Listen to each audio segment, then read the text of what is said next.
Welcome to the Better Than Me podcast with John Conover, where I get to learn how to talk again. I'm just kidding.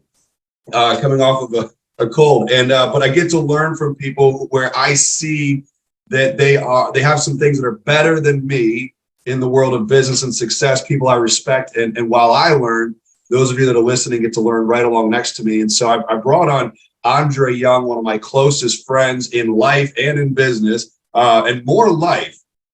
He's been in my wedding. We've had a lot of great times together, family vacations, but professionally speaking, this man is a professional speaker, author, leadership trainer, and the founder and CEO of You Evolving Now LLC. He has worked in the mental health world, and now he's transitioned over to helping companies raise up leaders to have them work on this thing called work-life harmony, right? And that's one of his key phrases. And so I get to call him a friend. I hope you guys get to as well at the end of this. Andre, thank you so much for being here today. John, it's a pleasure. And you guys listening, it's a pleasure. Thank you for letting us steal a half hour or so out of your time here today. I appreciate you having me on. And congrats on the show. Oh, thank you so much. And so let's just get right into what is your business. You know, maybe you can talk about when did it start, and then here's one thing that I think you can kind of cap off this part of the podcast with, which would be, besides money, why get into this business that you're in? Wow. So the first part of the question, what is my business?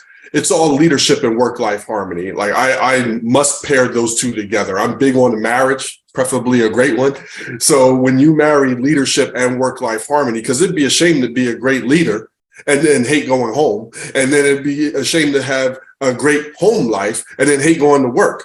And I tell people all the time, I have been the world's best employee at one point in my life, says me, where everything was great at work and I was excelling and I had the letters behind my name and all of that, but home wasn't so good. And then I've had home be great, but I was in the midst of building my dream at a job that really I didn't want to be at, but you got to do what you got to do until you can do what you want to do. So I've been the world's worst employee at times. So leadership and work-life harmony must be married together. So my business is, I am overwhelmingly honored to wake up every day and be able to provide trainings and speaking engagements for companies, organizations, teams, leaders, and frontline. Because too many people train the leaders and middle management and they forget about the front line, who isn't excited about all of the stuff that the leaders just got. And now the leaders have to drag everybody forward. So why don't we get everybody better and move everybody up a little bit? So like that's the business. Kind of like the rising tide lifts all the boats, and you're working on raising that water level in the company and get everybody moving up. Is that right? Absolutely. Absolutely. I've just seen too many times the leaders come back from the world's greatest training. You're watching this, you're a leader, you're excited about it. But you go back and try to implement it for people who didn't go to the training. They're simply trying to do their job or hate their job, and you're trying to drag everybody forward. Well, let's get everybody better. And most likely that's where you're going to promote from anyway. So yes, let's do your C-suite and middle management, but then we must take care of the front line. In today's world, Andre, with everything got converted to Zoom during the pandemic, you had to evolve your business, but now as things have opened back up, you've traveled the world, you've traveled the United States, you've spoken with, big time companies, but it wasn't always this way. Yeah. So when did you start the business? And it wasn't this business when it started. So, and guys, I have to tell you this, what I love about Andre is I've watched him evolve personally, but also I've watched him evolve professionally. So you got to understand that his thing of like You Evolving Now is not just some title he slapped on a business. This guy like bleeds it from the inside out. And I literally watched your business model evolve over time. So maybe take us back to when did the business start and what was the business when it started? Yeah. How has it evolved today? Well, it's crazy. People ask me, how did I get into this? And I said, I didn't mean to. I didn't even want to. So I was not interested in being a professional speaker. I didn't want to speak. I didn't want to write. All I wanted to do was to lead some meetings. And I'll tell you, so 2011, I started a organization, a social club for men. So at that time, I was coming out of the divorce, 2009, 2008, 2009. And it was like, okay, look, I'm figuring myself out. I didn't do everything right, but I'm a good person. And at the end of the day, I wanted to create something where men would come to and they would leave and go home better, not just relieved from a boys' night out, you know? So I started this business. It was called Men Evolving Now. It wasn't even a business. It was a social club in my living room with friends, people that I knew. And then it was strangers. And I'm like, okay, this is growing too big. I don't want strangers just, lingering in your house, even though they're good guys, it's still strangers. So it grew, and then it evolved into, we were in cafes and coffee shops. Then we had a conference, and then we had a women division and a youth division. So all I wanted to do was be like the hair club president and the member. I wanted to come up with questions, ask, answer, be a part of it. And then I really realized that, why people were coming. And one day, I stood up to make my point. And then I sat back down. Then I stood up to make my point, sat back down. And the reaction of the members when someone stood up, when I stood up, they were looking for more leadership. And it was no longer appropriate for me just to be one of the guys. And then I never sat down. And then the business was going to die. And the reason I say that is not because it wasn't a great concept. It was because it was too local, and I'm competing with people's time and money. So at 7 o'clock at night, you guys listening, I know you got kids. We all turn into professional Uber drivers after work, carting our kids around to the billion things they have. So how can you come out and do for you and spend your own money at 7 o'clock at night? So I said, well, I want to take this to where people already are. And they're at work, they're at school, and they're on their phones. So that's where my business had to go. So I remember the day, and I'll wrap it up quickly. I went to a business and I said, listen, I want to do this for your people. And at the time, it was very relationship driven, personal growth. And the company said, without saying, well, this is great. How does this help us? And I'm like, oh my goodness, you want leadership. But I don't talk about leadership. And then I went back and that night looked at every piece of content I put out. And I was talking about leadership, guys. I just never said the word. And then I added the word to it. And then I started doing it in small businesses. And over the years, it just evolved from there and blew up.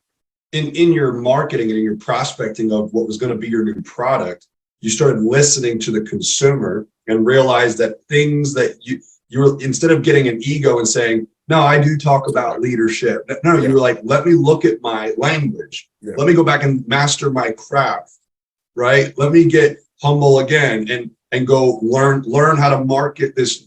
Just because we evolve in our mindset doesn't mean we evolved in our language. Doesn't mean our consumer knows we evolved. And so we have to get very obvious with it sometimes. We have to, I tell entrepreneurs this all the time. Just because you have a great idea, if no one's buying it, so what?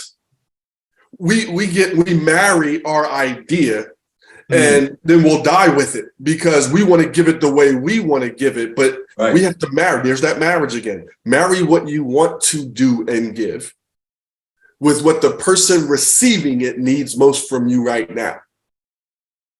When you can create that marriage, I'm not saying it's easy. What I am saying that it's hard to lose. Wow. And then now you start to customize and tailor. Okay, great. Hey, this is what you say you needed. This is what I got. Or this is what I can customize. This is what I create. Or this is what I can refer because I don't do that. Okay, so that's another piece, which is you have your gift or you have a product, right? Now, I like both phrases. In entrepreneurship, some of us have gifts, right? Like you're a speaker, right? So we have gifts or a product that we want to share with the world. And so it's like this idea of find the need, fill the need, right?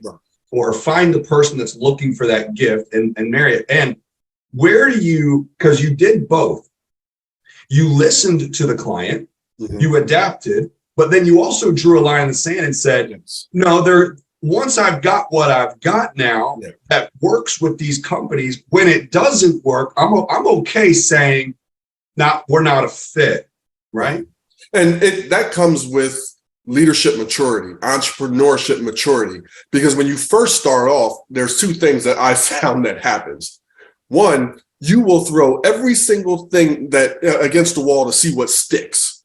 And whatever pays you money, you're like, all right, I'm going to do that. But that might not be who you are. That might not be the best thing that you really want to do. So now you're kind of selling your soul for money. So what's the point? Like, because you might as well go get a job.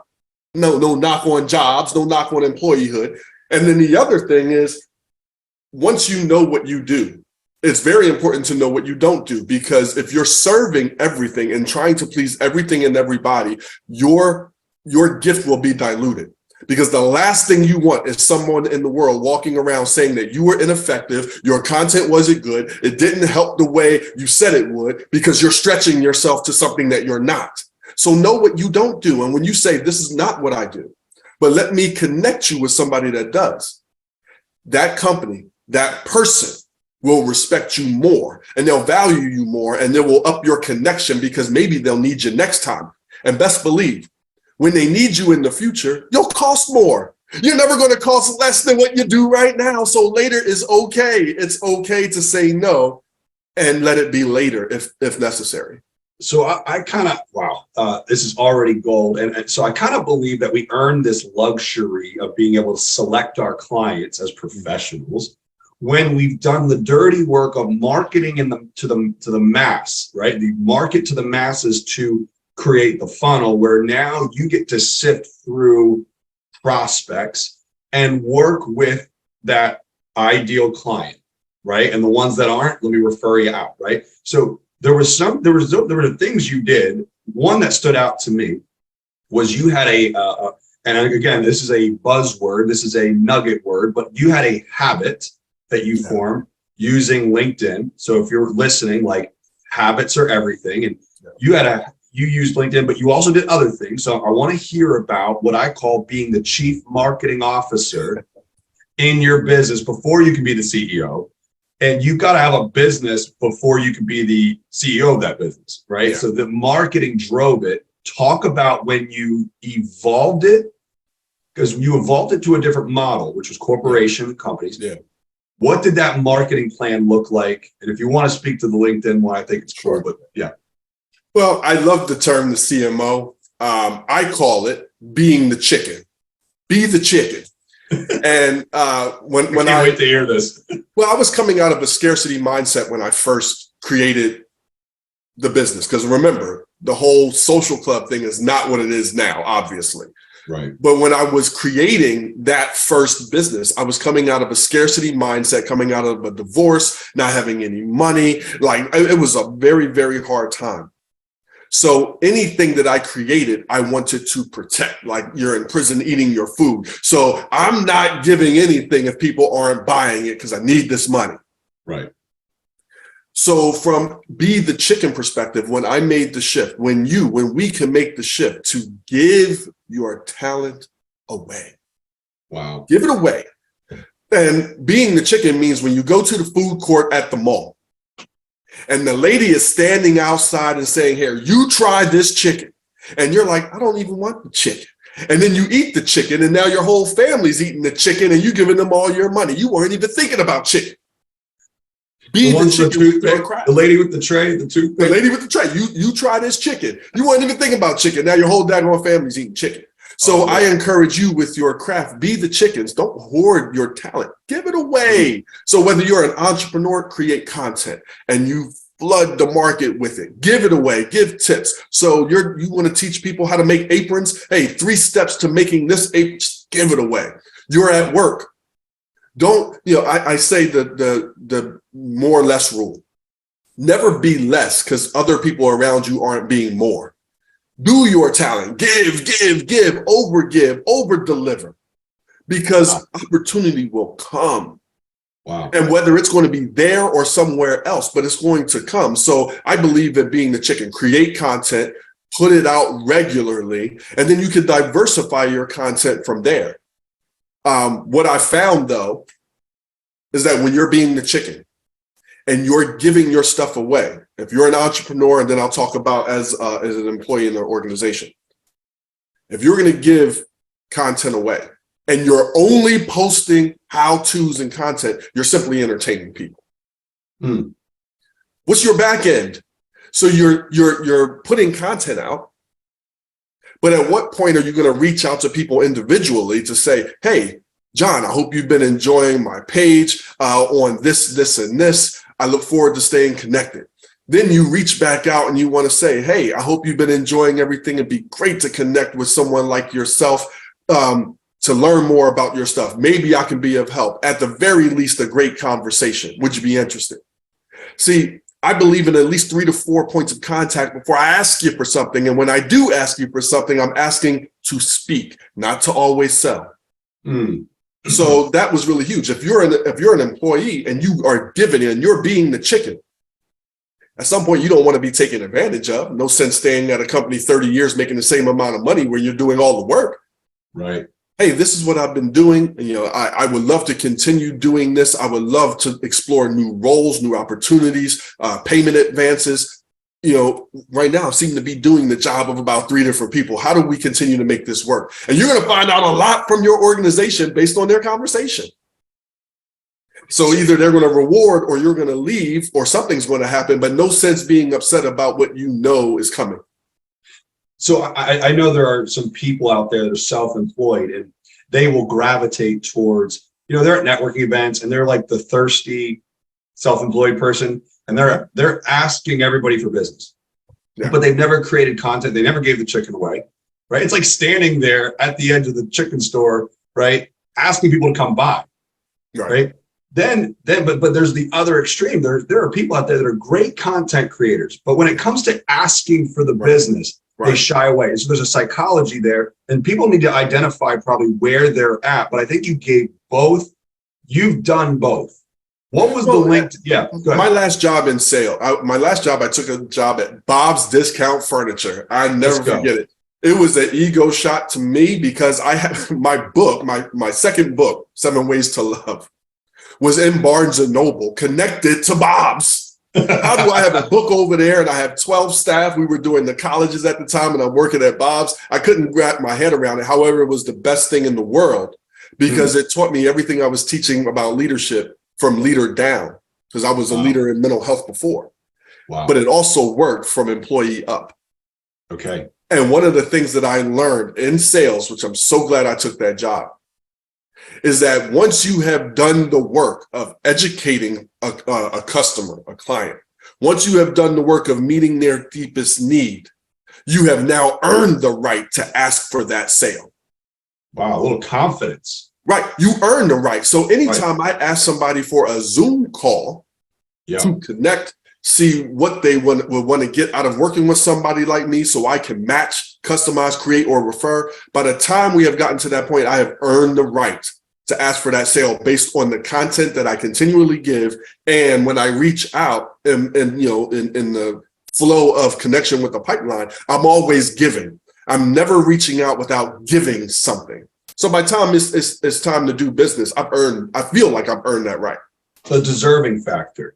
Right. Well, think about it. Have you ever went on LinkedIn, social media, anything, and somebody said, first contact, hey, John, hey, guys listening, to put the name in the line. Hey, I have this great product. Would love to get on a call with you. It costs this much. Are you ready to buy it? I don't even know you. Right. And I think a lot of people get trained in organizations to work in that format, or even in call centers. How many of us get the spam call and it's like that automated voice where like click, delete. Exactly. Right. So I love this thing of be a giver and have a deep down inside. We know we have a thermometer that like almost reads the temperature of the relationship. And I can go, you know what? I've given this person a lot. Yeah. Or I've given a lot of content, or I've given a lot of value. Mm-hmm. And I have this confidence, this deserving thing going on inside me right now that says, I can ask. And I think a lot of people don't have because they don't ask. I think a lot of people are actually leaving money on the table, leaving something because they're afraid of rejection. It is such a huge statement that you just mentioned, because when you ask, and it's actually an article that I just wrote and coming out next week. It's called A Leader's Ask. I have people reach out to me around the world and they ask for something from me. Now, we, as a leader, you must make your yeses powerful and your no's meaningful. So you can't go saying yes to everything. However, I say yeses that I didn't wake up thinking I was going to say yes to anything because I didn't think anybody was going to ask anything. But people ask, and I've said yes. And they're like, oh, well, I didn't think that you would. Well, I'm a person, so why wouldn't I? And, people gave to me. So, yeah, you have to ask. All right, last two questions that I want to get to today, which is, what are you most proud of? Brag on you for a second. Stick out that chest. Yeah. The one that you take to the gym with you 5 days a week. Okay. And for those of you, by the way, for those of you that are on the podcast and you've not seen Andre, he's almost as big as me. And I used to, I could fit in Andre's left bicep. So no, what are you most proud of in business? And then we'll get to the last question, but I'm curious about this one. Yeah, it's a great question. I remember the day, not by date, but I remember the day that I made a vow to myself to be successful. I was standing in my bathroom and I had just had it. I was always a hard worker, and I'm going to tell people right now, hard work is not enough. It's a part of the puzzle. It is not the complete puzzle. You can work hard and still have no money, no lifestyle that you desire. Hard work is a part of it. It's not all of it. And I was so frustrated where I was at the time working maybe 2-3 jobs, dragging my dream along. All I wanted to do was be able to take my kids out once a week to eat pizza, and I was so dejected that I couldn't even go to the beach for a day, not even get a hotel, like just the day. And I remember being so upset, and I wrote on my mirror in marker, I vow to succeed. Wow. So I encourage everybody to make a vow to yourself. So many people will get married and they stand in front of that altar making vows to somebody else that they truly may not even understand fully themselves. And we'll do all of that before we ever make a vow to us. And I married my dream that day. I remembered that. And so with my vow came my vision. And my vision is I want to be the best in the world in my space of leadership and work-life harmony, getting wealthy in time and money, no shame in liking money, with ideas I create in a company that I run. Well, that kind of leads me to the last question, which is, what is maybe more in a more specific manner, what are some of those bucket list things that you want your business to provide for you? Maybe it's in the business, but maybe it's outside the business. But when you look at 2023, this year, and maybe beyond, what are some of those things that you're just, okay, here's how I describe it. They're exciting enough to get you up in the morning and to keep you working and grinding. They're a little scary enough though, because you're not quite sure that current Dre will hit that. Current Dre would have to probably get better, evolve, grow, keep grinding a little harder to get to them. I always say it's like exciting enough to get you going, scary enough to make you wonder. Yeah. Well, the great thing is, I'm proud that I get to do this every day, whether it's traveling somewhere for an event, doing something virtual, signing books for people and all that. I'm so proud that I get to live this life every day. Every day I wake up and I am honored and joyful and humbled. And I say, wow, this is what I get to do. Where I see it going and my goals, because I have a love-hate relationship with goals and quotas and numbers. I really do. Because if I say I want to make $1 million a year, I could be limiting myself because I could be making 2. I also have no fear or trepidation that I will succeed. You marry your dream, but not the path. So I don't know where it's always going to go, but I know I'll be okay getting there. So my goal for this year is I want to do 1 travel training a year in Europe. Nice. I'd love to be able to take my wife to that. So speaking over there is great, but being able to take your wife or your family is even better, to bring them along with your success and experiences.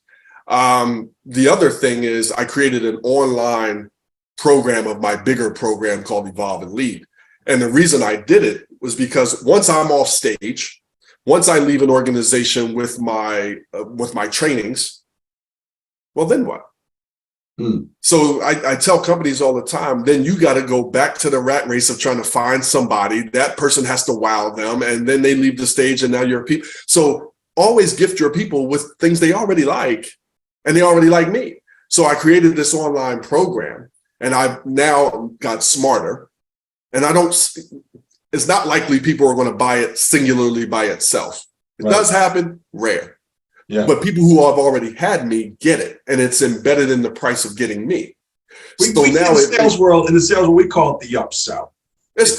Well, you know what? Because I don't even call it an upsell for me, because I embed it in the price. So they're not paying any more than what they would have, but I know it re-ups every year, and they're going to love it, so they're going to keep it. So creating that type of passive income and how that generates over the years is really exciting for me, because I love what I'm doing. I don't see me doing less of it. However, I can wake up every year knowing that the passive is taken care of. Wow. It's just more fun. It's why not, right? You mentioned two things there. You've been to Dubai, right? Mm-hmm. Well, we were going to go to Dubai, and then the event got moved to India. Yeah. Okay, but you're going to be worldwide. You got like a World Icon Award, so you are blowing up big right now. I know you've gotten emails from Microsoft. I know you've had one-on-one conversations with NFL teams. Your background in professional football probably helps with the connections. I'm sure relationships or everything. But you are starting. I see you on this. The compound curve for you has started. I've witnessed it, and I'm very, very impressed with what you've been able to do. And you mentioned two things in there as we wrap up here. And that was, you like marrying your lifestyle. You like to travel. You want to be with your wife. You want to travel. And you're going to marry that with your business. What a luxury. Yes. If you're an entrepreneur, I think you got to find a way to bring your lifestyle into your business, bring your family into your business. And the second thing you brought up there was the passive income side of things. Yeah. It's what percentage of your income comes in, whether you develop a new client or not. I think those were the two best nuggets you could have given any entrepreneur today as they think through their future. So Andre, oh my gosh, I am just so excited that we got to. Man, me thank too. You so much. And can I say one thing about passive? And you guys listening, passive doesn't mean no work. Too many times people think passive means no work. There's very few things that require that little work. So it does take some things up front, and it may take connections to do it, but it does require work. Don't let passive fool you. You're on point. You're on point. We're going to get this recorded.